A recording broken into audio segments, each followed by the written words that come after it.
Selamat siang sahabat Daihatsu. Apa kabarnya nih? Semoga sahabat semuanya dalam keadaan yang baik, sehat dan puasanya lancar ya. Amin. Perkenalkan, saya Kristi dari Corporate Planning and Communications Division akan menemani sahabat semua dalam iCare Talk hari ini.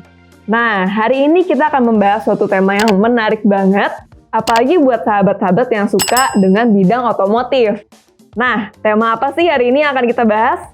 Tema hari ini adalah tentang future cars. Jadi kita akan bahas mobil-mobil di masa depan nih. Seperti apa sih mobil-mobil di masa depan dan khususnya dari Daihatsu sendiri akan seperti apa mobil-mobilnya? Apakah bisa terbang ataukah bisa jalan sendiri? Nah, nantikan kita akan bahas nanti. Khususnya buat tema hari ini kita akan bahas bersama narasumber-narasumber yang kece banget dan expert tentunya di bidangnya. Ada siapa aja? Nah, kita sapa langsung yuk. Di sini udah hadir bersama kita yang pertama ada Bapak Anjar Rosjadi, selaku Marketing Product Planning Division Head dan Service Part Division Head. Halo Pak Anjar. Halo Kristi, semangat siang sahabat Daihatsu semuanya. Semangat siang. Sehat selalu. Sehat Pak. Pak Anjar nih lagi di WFO di Sunter apa di Cibitung Pak? Lagi di Cibitung nih Kristi. Oh, Cibitung ya. Suasananya agak beda sama Jakarta. Agak-agak terasa di luar kota. Oh. Lagi mendung apa lagi cerah, Pak? Lagi mendung. Lagi mendung. Kamu di Sunter mendung? Wah, kita di dalam ruangan nggak kelihatan. Kita mendung. Cerah. Agak sedikit cerah. mendung di Cibitung jam 3 sore ini. Kalau saya sih rasanya cerah, soalnya lagi ketemu sama Pak Anjar sama Pak Audi hari ini. Itu juga cuaca loh yang mendung. Kalau saya sih cerah ketemu Kristi. Oke. Iya, nah sahabat-sahabat semua, Pak Anjar ini kerjaannya research dan analisa pasar gitu ya. Jadi tiap pagi ke pasar ya Pak? Iya. Oh enggak, salah. Bukan. Lihat kompetitor. Iya, jadi maksudnya Pak Anjar nih yang akan research, yang kerjanya research untuk model-model Daihatsu gitu ya Pak ya. Terus kapan muncul produk baru, kapan minor change, kapan full model change gitu ya Pak, betul ya? Nanti teman-teman yang mau nanya, ini dia nih orang kuncinya. Gitu Pak Anjar. Oke, itu tadi Pak Anjar. Nah, kalau yang pertama nih kerjaannya riset pasar, kalau yang kedua kerjaannya riset produk. Gitu ya. Siapa lagi kalau bukan Pak Audi Tarantini selaku Kepala Departemen Testing, Test and Validation Division dari Research and Development ADM. Halo Pak Audi. Halo Kristi. Halo sahabat Daihatsu. Apa kabar Pak? Sehat? Walafiat. Walafiat, mantap. Oke, Pak Audi ini rambutnya kebanyakan main layangan apa gimana Pak? Di Kerawang mataharinya 4, panas. Kirain kalau orang main sepeda, Pak Audi mainnya layangan. Keren Pak, mantap tapi Pak. Iya, oke. Ya, jadi kita akan bahas seputar mobil-mobil masa depan dengan bapak-bapak ini gitu ya. Memang udah kelihatan nih wajahnya wajah-wajah masa depan gitu. Gitu. Jadi langsung aja ya. Daripada makin penasaran, langsung aja kita tanya-tanya soal mobil masa depan. Nah, ngomong-ngomong soal mobil masa depan nih, kita ke Pak Anjar dulu kali ya. Apa sih Pak, orang-orang tuh ngomongin mobil masa depan, terus kayak Tesla tuh udah riset gitu ya, ada mobil bisa jalan sendiri, ada yang bisa buat pet car, itu aku pernah lihat tuh kayak gitu. Terus ada lagi dari Apple juga kemarin ini lagi booming ya Pak ya, tentang mobil yang rodanya tuh kayak bola itu. Betul ya? Kayaknya banyak banget tuh di YouTube. Itu beneran apa itu sih Pak sebetulnya? Udah lihat Pak? Jadi memang seiring dengan berkembangnya teknologi, itu juga memang sekarang kan banyak teknologi company yang memang mulai melakukan riset terkait dengan mobility.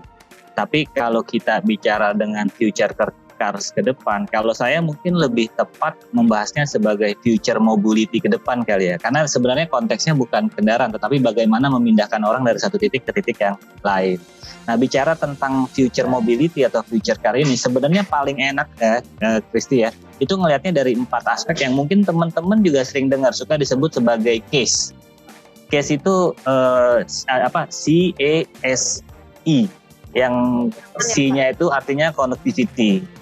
Connectivity itu bagaimana satu kendaraan itu terhubung dengan kendaraan lainnya, terhubung dengan penggunanya, terhubung dengan lingkungan sekitarnya. Nah, itu dari konteks si connectivity. Bagaimana kemudian kendaraan itu bisa berkomunikasi dengan lingkungan sekitarnya ataupun kendaraan lain dan bahkan dengan penggunanya.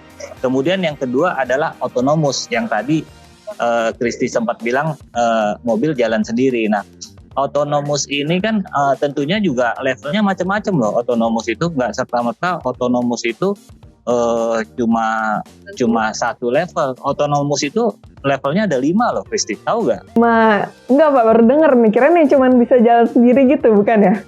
Jadi saya ulang dari yang pertama deh. Kalau bicara tadi connectivity itu juga tahap yang paling orang-orang ngerti dan sederhananya itu connect dengan handphone gitu ya. Kan banyak tuh mobil-mobil sekarang yang udah connect ke handphone, bener gak? Oh, yang kayak head unitnya gitu ya Pak ya? Iya, jadi kayak mirroring. Kamu bisa nyetel lagu langsung ke head unit. Itu juga masuk kategori connectivity, tapi di level paling bawah.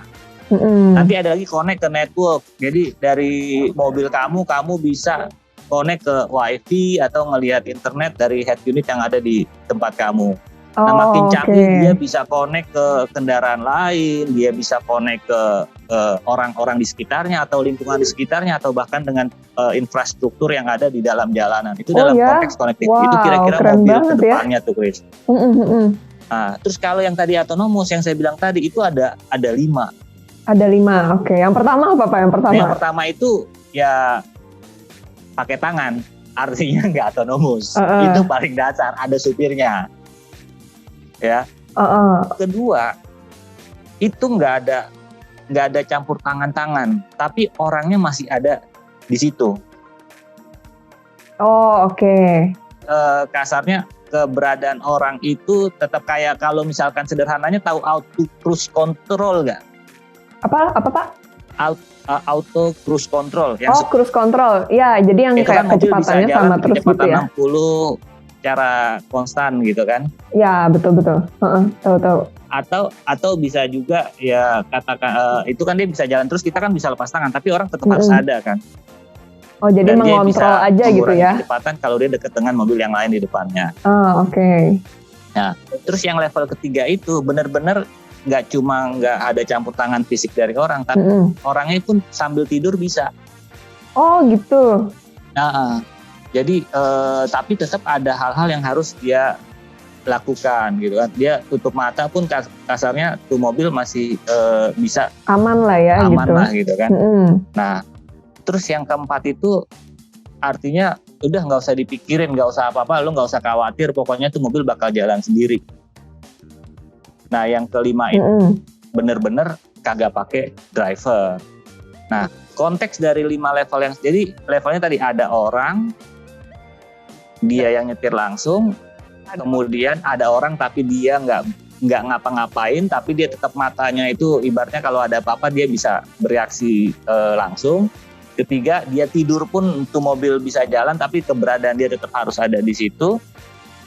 Bukan dia tidur, dia tutup mata gitu ya, dia tanpa melihat tapi dia awas. Tapi terus yang level keempat itu katakanlah dia nggak mikirin apa-apa tapi tetap harus ada dia di situ. Dan yang terakhir adalah benar-benar no driver. Nah, kalau contoh-contohnya itu yang sekarang itu yang banyak secara autonomous yang dimaksud itu yang tadi kayak auto park assist.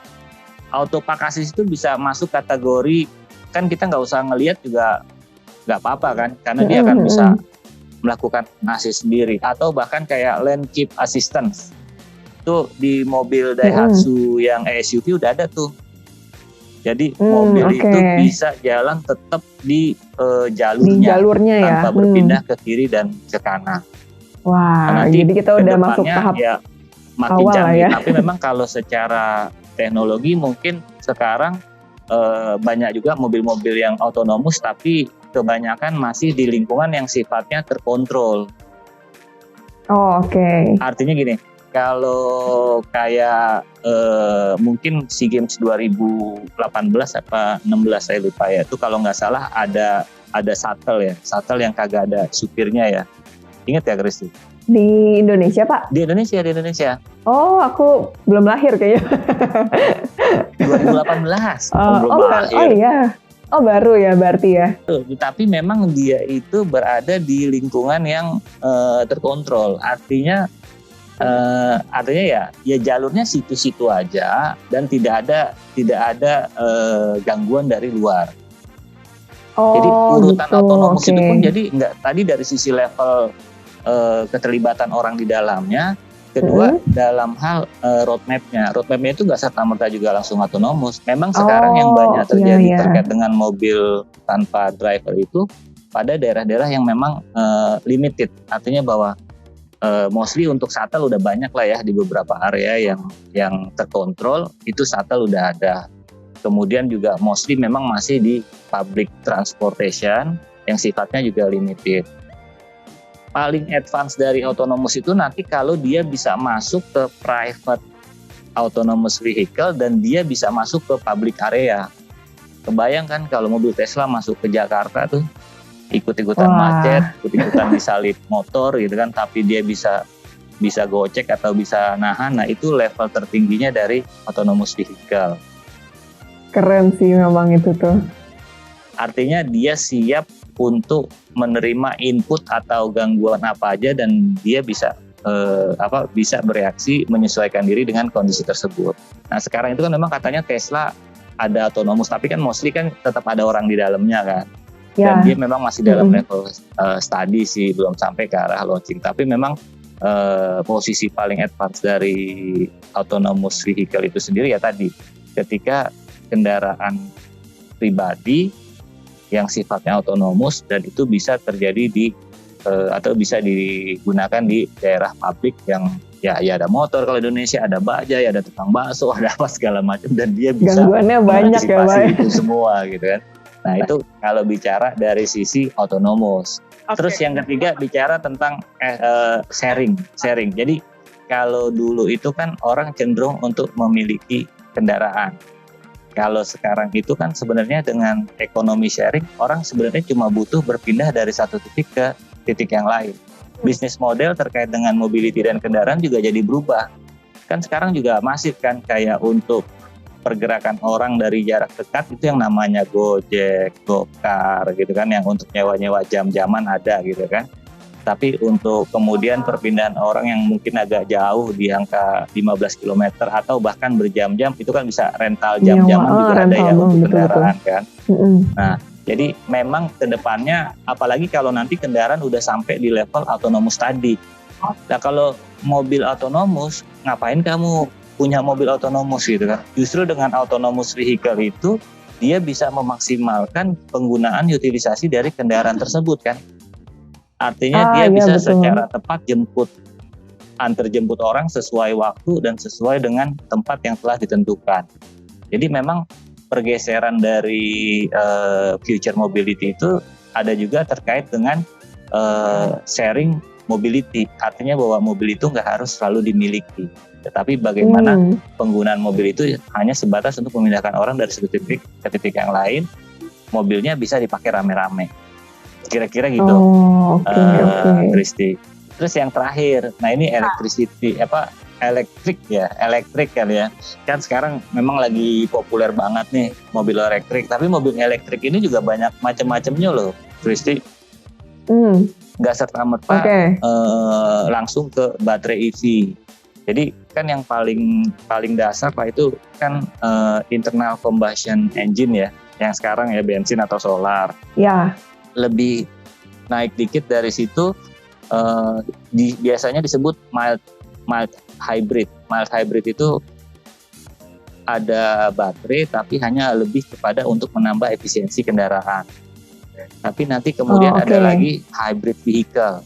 Hybrid vehicle ini udah mulai banyak nih di Indonesia nih. Toyota kan yang banyak memperkenalkan mobil-mobil hybrid vehicle bensin ya. Itu ya. Nah, jadi yang kayak itu ya, yang kayak kalau jalan pakai bensin tapi dia ngecas baterai gitu ya? Iya, jadi kalau hybrid vehicle itu konsepnya dia ada dua penggerak di kendaraannya. Nah, jadi ketika baterainya penuh, ya kan, mobil akan bergerak dengan baterai atau ketika dia di kecepatan rendah di bawah 50 km per jam.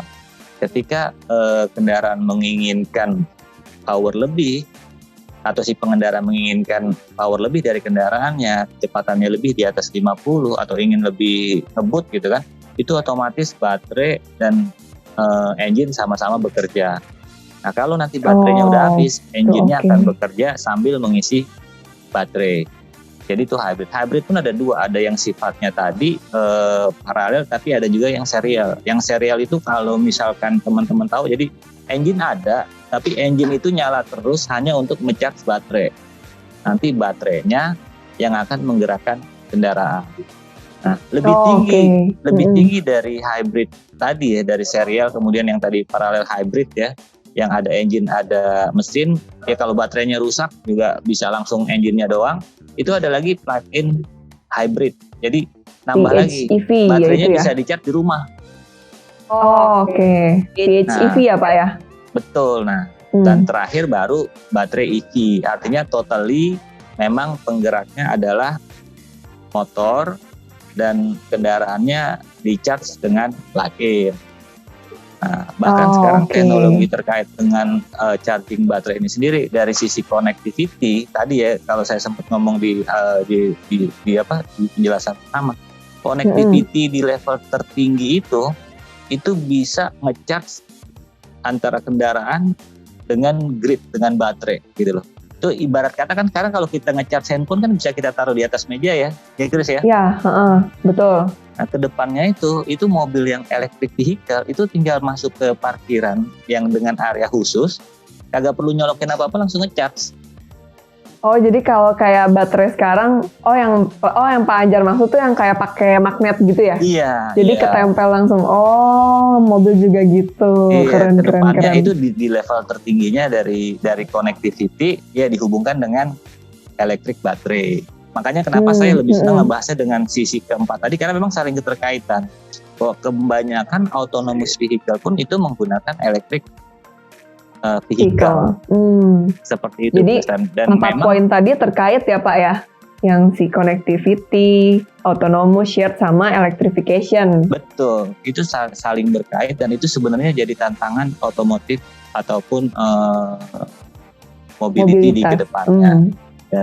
Dan ini memang ya seiring dengan kalau bilang atau bicara tentang electric vehicle, ini erat kaitannya dengan keterbatasan ini ya, sumber daya minyak, kemudian juga masalah polusi udara gitu kan.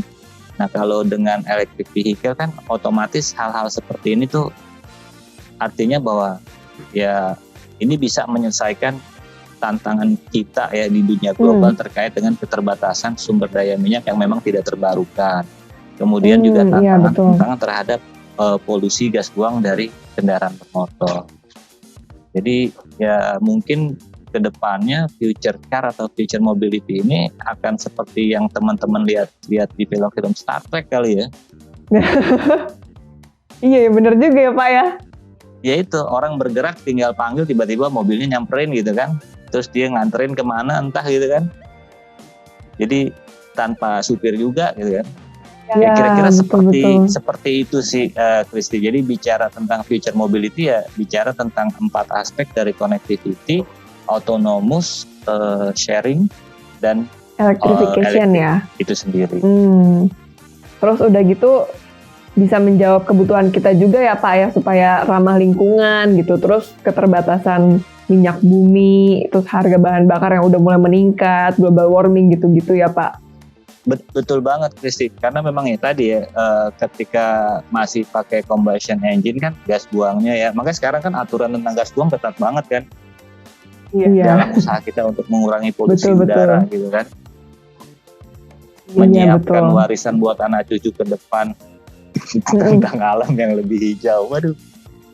Kebayangannya sih enak banget ya Pak alamnya kayak gitu. Tapi Pak kalau menurut Pak Anjar nih ya, itu kan kayaknya ideal banget tuh ya, dan maksudnya udah ada beberapa level juga. Kalau di Indonesia sendiri udah masuk level mana sih Pak? Terus maksudnya kalau untuk mencapai yang level paling tinggi ya, let's say paling tinggi lah gitu ya, itu kira-kira berapa lama sih buat Indonesia ya?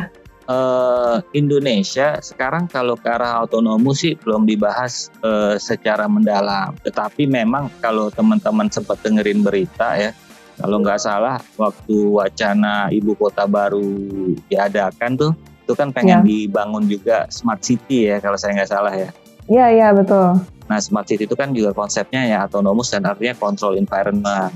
Kalau dari situ sih masih belum kelihatan secara roadmap dari pemerintah Indonesia. Tapi kalau bicara kendaraan listrik atau electric vehicle, pemerintah cukup agresif dan cukup punya rencana untuk pengembangan mobil listrik di Indonesia, Kristi. Jadi didukung pemerintah kalau ya. Teman-teman juga tahu bahwa di tahun 2025 itu pemerintah menargetkan jumlah mobil listrik yang dijual di Indonesia itu sebesar 20%.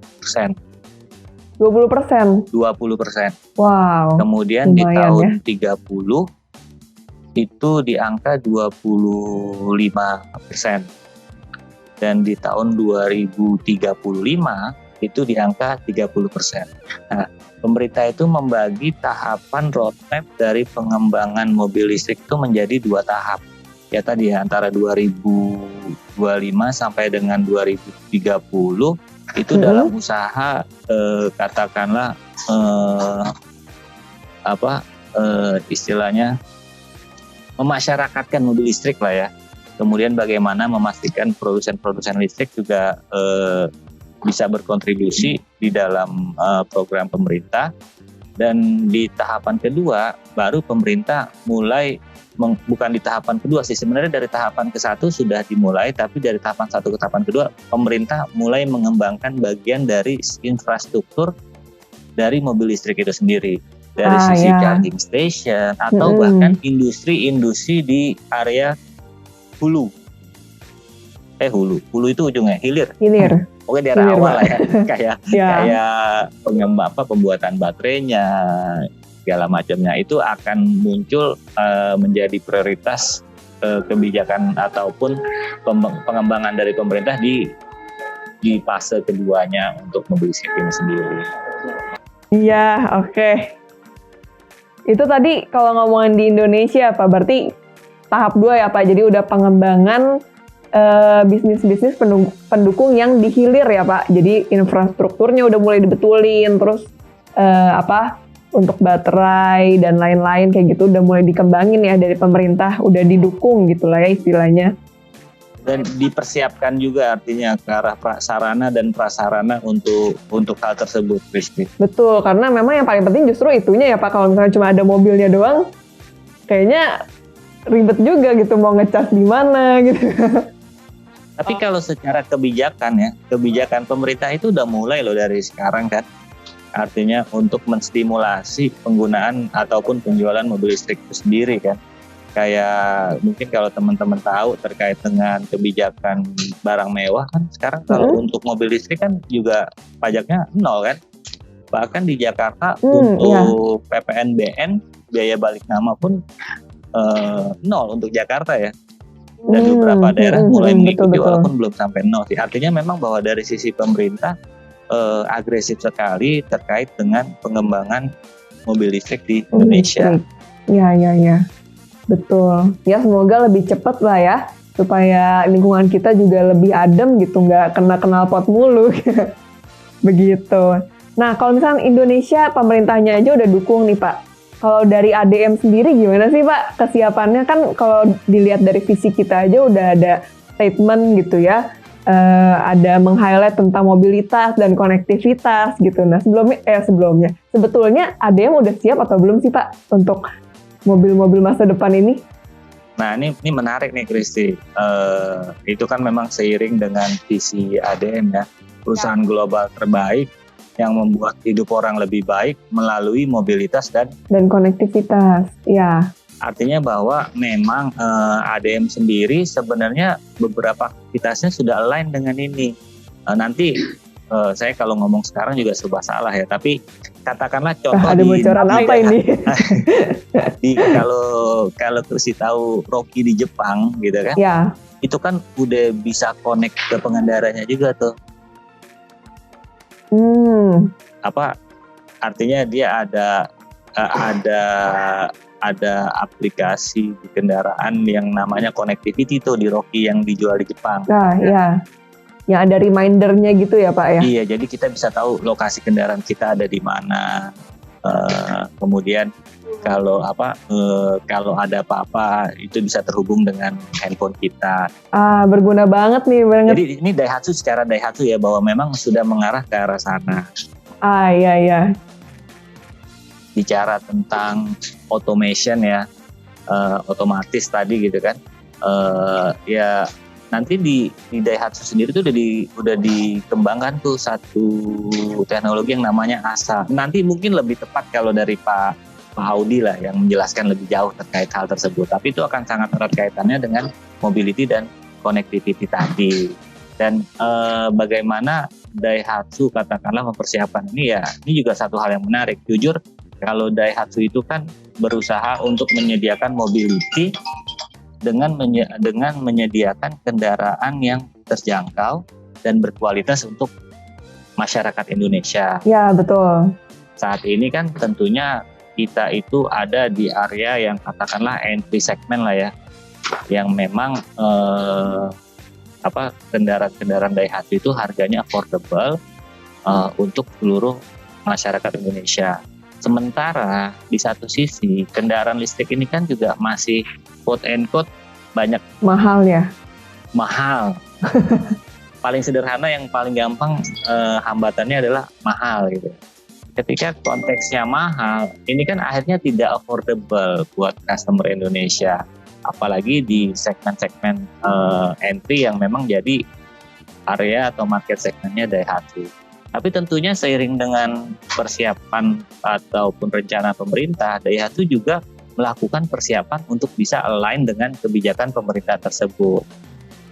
Tapi tentunya juga melihat dari posisi demand ataupun ekspektasi masyarakat terkait dengan kendaraan listrik itu sendiri, Kristi. Oh, oke. Bocoran dong Pak, kira-kira kapan nih ada nih di ADE mobil listrik yang setengah listrik dia Pak? Yang pasti gini, nggak usah khawatir, Daihatsu itu ada di bawah grup Toyota, Kristi. Mungkin teman-teman juga kemarin kan udah sempat dengar kan, Toyota bikin Smart City ya di Bali ya, kalau saya nggak salah. Iya betul, yang mobilnya kecil itu ya Pak? Iya, artinya bahwa Daihatsu ada di bawah grup Toyota, sehingga tentunya apa yang menjadi teknologi Toyota itu sebagai satu kesatuan grup, Daihatsu juga bisa menikmati teknologi tersebut dan bisa menggunakan teknologi tersebut bersama-sama di bawah grup Toyota. Tapi kapan itu akan keluarnya ya kita tunggu tanggal mainnya saja. Yang pasti sekarang bagaimana Daihatsu bisa menyediakan kendaraan yang berkualitas dan affordable untuk masyarakat Indonesia. Jangan ngotot pengen listrik tapi akhirnya orang nggak bisa beli gara-gara kemahalan. Ya, betul, setuju. Kira-kira gitu, Kristi. Berarti pokoknya jangan khawatir karena sebetulnya teknologinya kita udah punya ya. Tinggal tunggu aja tanggal mainnya kapan paling pas diimplementasiin buat mobil-mobil Daihatsu di Indonesia gitu ya Pak. Ya di bawah grup Toyota ada. Betul. Oke. Kita beralih ke Pak Audi nih. Pak Audi tadi udah menyimak aja. Pak Audi, hai Pak Audi. Nggak ngantuk kan Pak? Hai. Udah semangat nih kayaknya mau jelasin. Nah tadi kan kalau kita ngomongin secara global nih, maksudnya secara umum tentang mobil masa depan. Nah kalau di Daihatsu nih, kita belakangan ini banyak dengar tentang platform DNGA nih Pak. Sebenarnya boleh nggak sih Pak dijelasin dulu DNGA itu apa sih? Kayaknya beberapa teman-teman nih belum ngerti banget gitu. DNGA itu apa sih Pak? Silakan Pak. Jadi DNGA kita sering dengar dari tahun 2017 ya. Itu sudah istilahnya sudah di launching oleh Daihatsu Japan bahwa ini adalah platform yang baru dari Daihatsu. DNGA singkatan dari Daihatsu New Global Architecture. Daihatsu New Global Architecture. Oke. Nah, Dian, apa sih isi daripada DNGA ini? Intinya ada 3. Yang pertama, evolusi dari mesin. Jadi mesinnya Daihatsu itu berupa teknologi yang baru yaitu turbocharger ya. Kemudian ada lagi dual CVT. Nah ini yang paling besar perubahannya dari evolusi engine. Nah turbonya bagaimana? Turbonya dengan kapasitas mesin 1000 cc, nah itu bisa setara dengan mobil yang 1500 cc. Jadi benefitnya apa nih untuk konsumen? Benefitnya banyak ya, mulai dari akselerasinya lebih ringan, kemudian karena tenaganya besar, jadi bukaan gasnya nggak usah besar-besar ya, nginjak gasnya dikit aja udah akhir mobilnya gitu ya Pak. Otomatis bahan bakarnya lebih hemat. Jadi lebih hemat. Tadi kan turbo, kemudian dual CVT. Jadi kalau sampai mungkin teknologi yang sekarang kita tahu CVT ya, continuous variable belt ya, yang menggunakan belt itu. Tapi yang di Daihatsu ada belt, kemudian ada juga gear. Nah, bingung kan ya, ini teknologi yang terbaru dari Daihatsu. Mudahnya gini, kalau kecepatan rendah, mesin itu menggunakan belt, menggunakan CVT. Ketika dia ke kecepatan tinggi, ya, itu akan berubah ke gear melalui planetary gear. Jadi benefitnya apa nih untuk konsumen? Benefitnya banyak juga. Ketika kecepatan tinggi, mesinnya jadi lebih senyap, nggak teriak-teriak mesinnya. Jadi ketika kita berkomunikasi di dalam mobil tuh, di jalan tol ya misalnya gitu ya, mungkin yang dulu kita teriak-teriak gitu ya, yang di belakang nggak kedengeran. Dengan adanya teknologi ini, kita tuh bisa lebih nyaman berkomunikasi dalam kabin, bisa dengerin lagu ya, musik favorit kita gitu ya. Kemudian otomatis juga pemakaian bahan bakarnya lebih irit. Nah ini yang paling besar untuk konsumen. Nah, tadi kan ada 3 pilar ya, evolusi engine udah nih, udah saya jelasin ya. Engine, lalu yang kedua CVT. Yang kedua evolusi struktur atau struktur ya Pak. Ya. Ini termasuk evolusi dari suspensinya, kemudian ada evolusi dari suspensi sama rangkanya, pemakaian material di rangkanya. Nah, suspensinya seperti apa? Nah, suspensi yang diterapkan di mobil-mobil DNGA ini sudah apa ya dibilang ya, nyaman gitu ya, stabil dan nyaman. Jadi pernya lebih empuk, tapi shock absorbernya lebih rigid. Nah kalau dulu mungkin naik mobil karena jalanannya bergelombang, kita suka jut-jutan gitu ya, suka nggak stabil, mata kita capek nih kalau ngeliat ke depan ya di jalan tol yang jauh gitu ya, karena begini-gini terus matanya kan ke atas ke bawah tuh capek. Tapi dengan naik mobil DNG yang baru ini suspensinya lebih stabil, jadi mata kita pandangannya tetap lurus. Perjalanan jauh nih misalnya dari Kristi mau dari Jakarta Surabaya kan jauh tuh ya, 700 kilo ya. Nah itu mungkin tidak secapai dengan mobil-mobil yang dulu gitu ya, karena di dalam mobilnya nyaman. Kemudian lebih stabil ya Pak. Nah, karena banyak menggunakan material yang ringan, pemakaian high ten dan lain-lain, material ini sifatnya ringan dan kokoh, rigid ya, jadi kuat. Otomatis apa, bobot kendaraannya lebih ringan, otomatis fuel consumption-nya lebih bagus.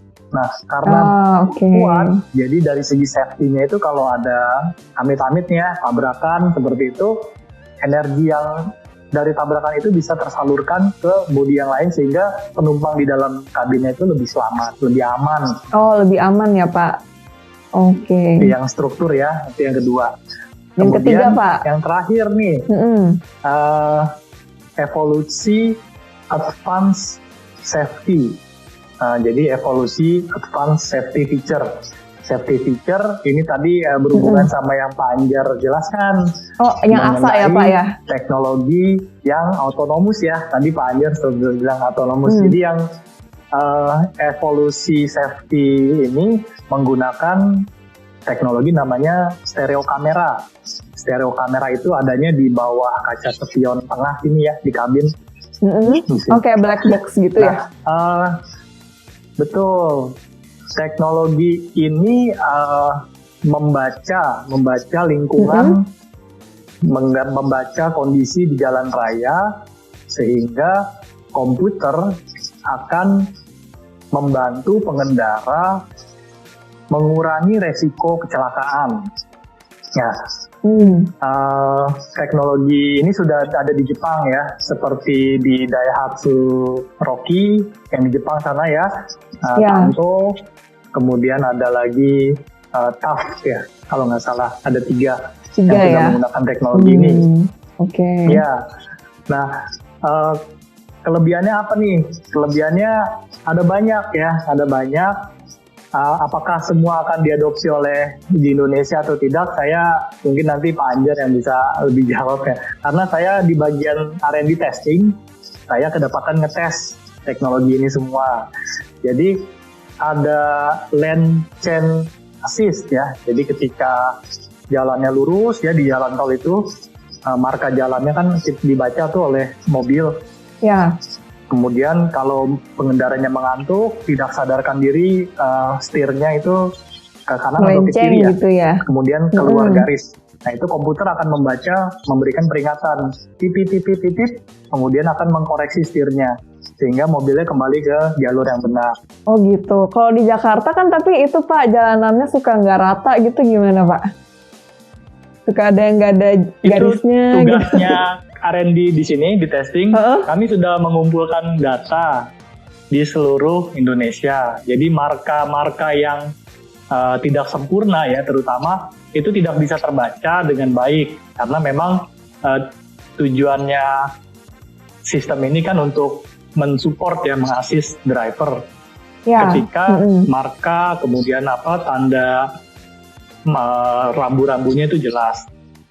Kami sudah mengambil berbagai macam data di Indonesia, termasuk juga jenis-jenis kendaraan yang ada di Indonesia, Kristi.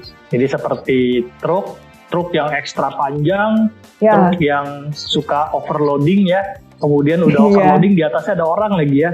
Nah itu seperti itu kita udah ngambil datanya. Kemudian odong-odong, beton, beca motor, beca motor yang rodanya 3.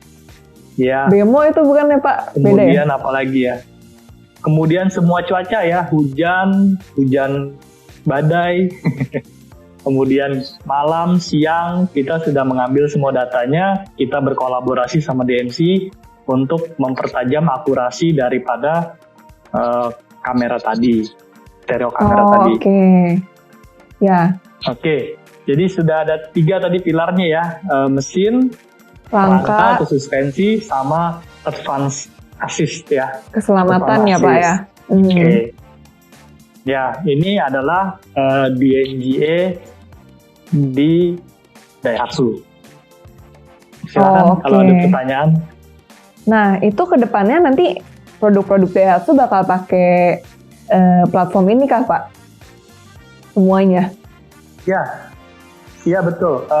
Kedepannya akan menggunakan platform DNGA ini karena tadi ya benefitnya kita sudah tahu ya, untuk konsumen terutama dari segi aman, safety dan nyaman. Jadi mobil-mobil Daihatsu ini memang sangat bersahabat, bisa dihandalkan di segala macam kondisi lah ya dengan kesempurnaan ini. Tapi Audi jadi pengen nanya, ngobrol aja lah. Ada satu komen yang saya sering dengar ya, bahwa salah satu filosofinya di NGA itu kan mastering the detail ya. Yang suka katanya kodenya satu itu ya. Itu teman-teman kayaknya pengen tahu 1 gram. Nah, konsepnya 1 gram, 1 mili, 1 sen, 1 detik. Jadi apa artinya? Artinya ketika merancang mulai dari tempatnya Pak Mark ya, clay model, itu sudah diperhitungkan Pak berat komponennya, panjangnya atau dimensinya berapa, kemudian ongkosnya berapa duit, sama ketika dipasang oleh assembling, teman-teman di assembling, itu nggak boleh, tag time-nya tuh nggak boleh, misalnya sekarang tag time-nya 57 atau 58 detik ya, itu kalau bisa lebih cepat lagi gitu Pak ya. Jadi 1 detik itu sangat diperhitungkan oleh DNGA ini. Nah, demikian juga ketika ngetes Pak, di tes itu di tempatnya saya harus mematuhi namanya development target, yaitu ketika barangnya nyampe kita timbang, bener nggak barangnya seginian gram gitu ya, nggak boleh lewat dari 1 gram aja kita tolak lah. Ngeri juga ya. Nggak boleh. Jadi presisi Pak, Keren. ngeri Pak. Keren. Ya, Iya. Jadi hasilnya apa? Hasilnya ketika mobilnya dites itu benar-benar akurat dan beda daripada mobil-mobil sebelumnya. luar biasa. Nah, sebenarnya aku penasaran nih. Ini mungkin nggak tahu ya nyambung banget atau enggak. Cuman terkait produk sih. Ini kan banyak nih orang-orang yang suka ngomong Daihatsu mobilnya kaleng-kaleng gitu. Nah, ini kan tadi Pak Audi kan bilang nih ya, kita bikin mobil yang ringan supaya konsumsi bensinnya juga lebih irit sehingga ya nanti jatuhnya jadi pengguna lebih irit gitu ya, apalagi penggunaan jangka panjang. Nah, cuman kan orang-orang suka bilang tuh, ini Daihatsu kaleng-kaleng gitu. Nah, itu gimana sih Pak sebetulnya? Ya, kaleng-kaleng maksudnya apa ya? Saya nggak tahu ya. Tapi yang pasti kalau ringan itu kan benefitnya banyak ya. Terutama dari bobot kendaraan lebih ringan sehingga bahan bakar lebih hemat. Otomatis CO2 yang dihasilkan juga lebih sedikit gitu ya, karena bobotnya ringan. Nah, apakah berhubungan dengan tadi ya, tabrakan tadi ya?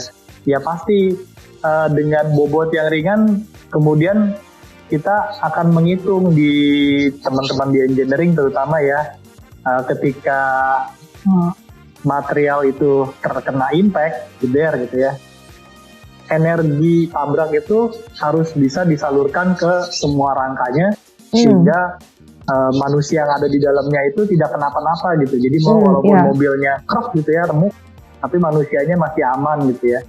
Jadi, misalnya mesin kan di bagian depan, ketika ditabrak mesinnya itu harus bisa ke kolong sehingga tidak mengenai manusia. Nah ini kalau dibuat gitu, bodinya rigid, nggak akan bergerak gitu. Saya rasa manusianya akan amburadul di dalamnya. Iya betul ya. Ini pemahaman gampangnya ya. Seperti itu. Jadi kaleng-kaleng itu nggak tahu tuh bahasa mana, tapi saya rasa dengan ringan tapi dengan teknologi yang tepat, mobil itu bisa lebih aman dikendarai oleh orang-orang Indonesia khususnya. Nah, pengetahuan buat aku juga tuh ya Pak, baru sih. Jadi memang ringan tuh bukan berarti memang ya udah dibikin ringan aja gitu ya Pak, tapi memang diperhitungkan dengan keuntungan tadi biar irit, terus juga istilah tadi shock absorbnya ya. Jadi supaya kalau tabrakan juga kita untuk penumpangnya lebih aman seperti itu ya Pak. Oke. Oke Pak. Nah, sebetulnya tadi kita udah cukup bahas tentang mobil-mobil masa depan, terus tentang mobil-mobil Daihatsu di masa depan, platformnya menggunakan DNGA, gitu. Nah, ini pengen minta sih statement dari Pak Anjar sama Pak Audi nih terakhir. Kira-kira kalau ada teaser boleh kali ya.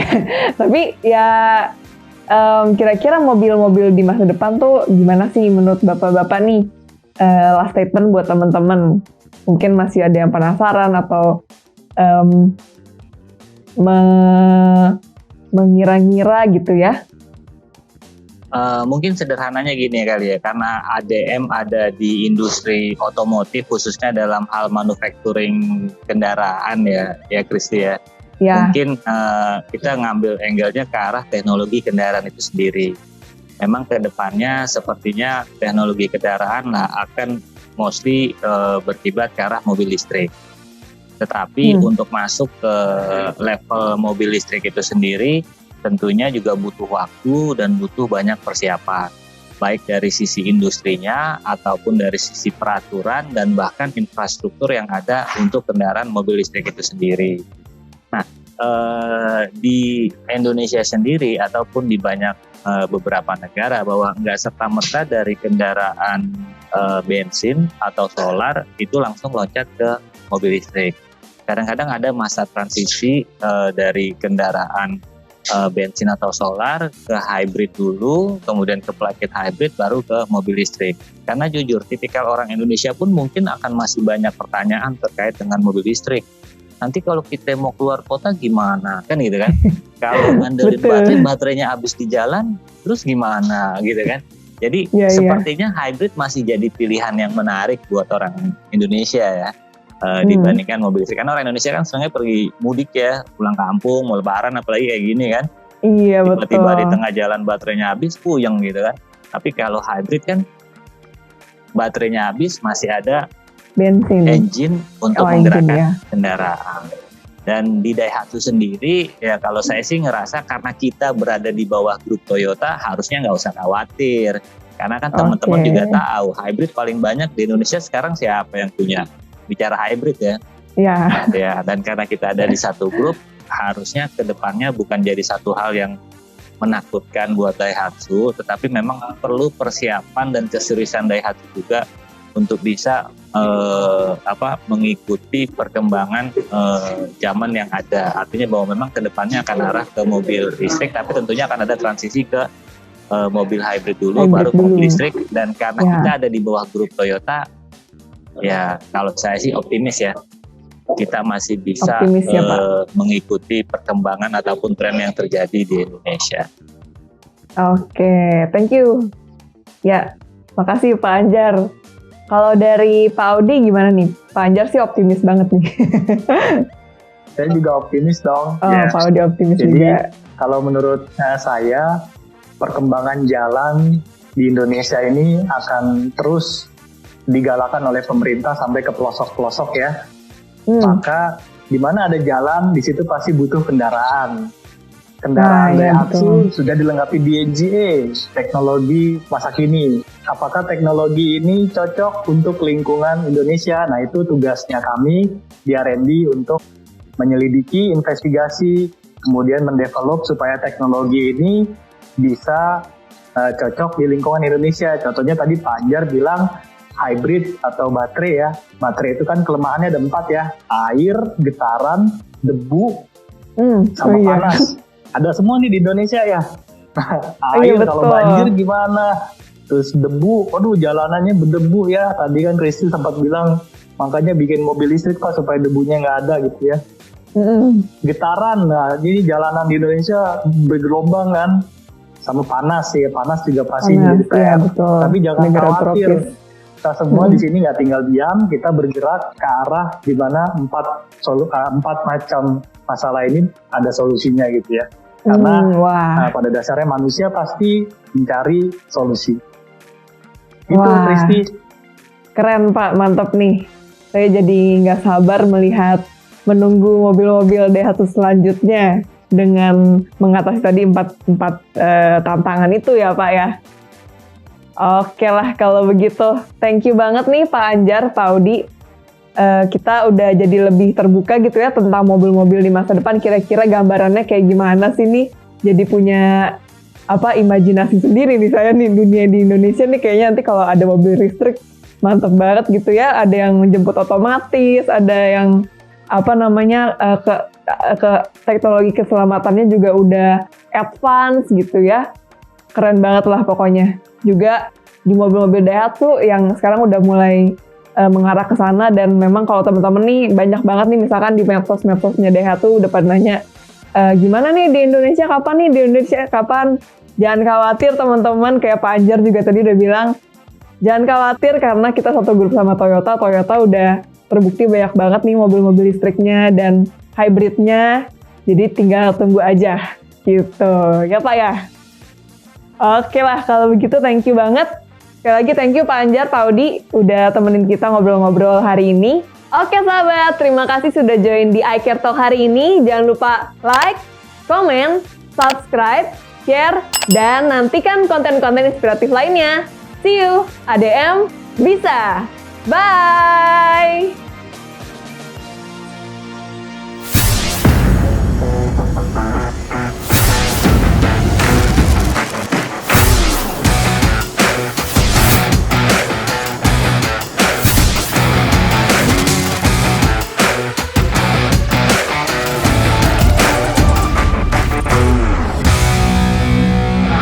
Daihatsu, sahabatku.